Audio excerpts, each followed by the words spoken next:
Short Hike is a game where you play as Claire, a bird staying with her aunt at a park for the summer.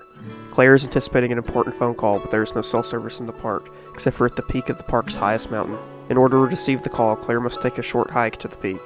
This is your goal right from the beginning and is your driving force that pushes you to progress to the end. However, making a beeline straight for the end goal is not the way this game is meant to be played. As you go through the game, you will encounter a diverse cast of characters who all have their own unique goals. Some characters will give you side quests to complete, such as gathering shells or participating in parkour races around the island, while some just want to go on a journey of their own. While none of the side quests are super intricate or involved, they never feel like simple fetch quests or otherwise not worthwhile. Many characters you meet will have key items needed to fully interact with all corners of the island. This is due to the rewards given for completion. Sometimes you will simply get money, which can be used to buy some items from different animals around the island, while some will give tools, such as a shovel. These all exist to supplement your journey and seemingly aren't needed for completion, yet provide more activities to do on the island. The fishing rod makes the greatest use out of this.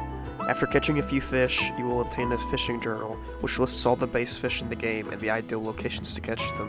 This isn't necessary at all, but it adds an additional activity to do as you wander around. The main collectible that is needed to beat the game are golden feathers. Each golden feather you collect acts as an additional notch in your stamina gauge.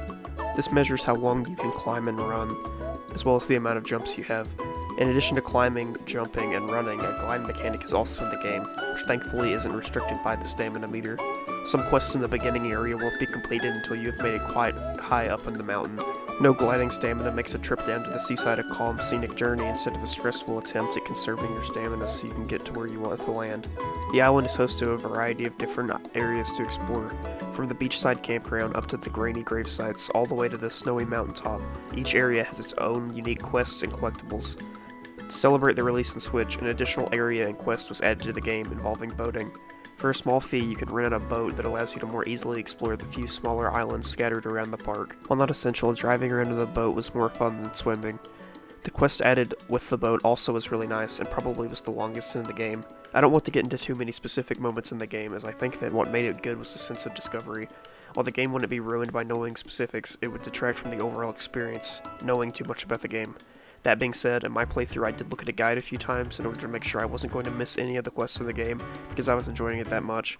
It would be good to remember to talk to all the NPCs, as there aren't any that are not worth that effort.